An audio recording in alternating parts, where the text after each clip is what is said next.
మీ ఇంట్లో చిన్న పిల్లలు ఉన్నారా? వారు మీరు చెప్పిన మాట వినడం లేదా? వారు మొండిగా ప్రవర్తిస్తున్నారా? వాళ్ళకి తరచుగా దెబ్బలు తగులుతున్నాయా? మాటి మాటికి హాస్పిటల్ చుట్టూ మిమ్మల్ని తిప్పుతున్నారా? సరిగా ఆహారం తీసుకోవడం లేదా? వారు ఎక్కువగా టీవీలు, సెల్ ఫోన్లు చూస్తూ టైంని వృధా చేస్తున్నారా? మరియు అంతేకాకుండా చెడు స్నేహాలు చేసి పాడవుతున్నారా? దీనికి నేను ఒక చక్కటి పరిష్కారం చెప్తాను, చేసుకోండి మీరు.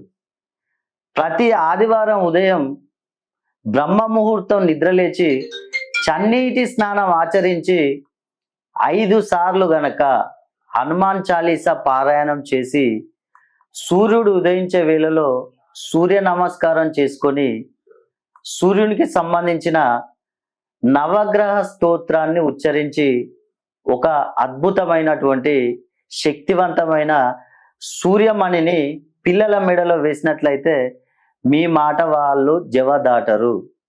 ఇలాంటి ఎన్నో పరిహారాలు మీరు తెలుసుకోవాలంటే మా ఛానల్ని ఫాలో అయ్యి నేను చెప్తున్నటువంటి రెమెడీస్ చక్కగా పాటించండి. అంతా జయమే కలుగుతుంది.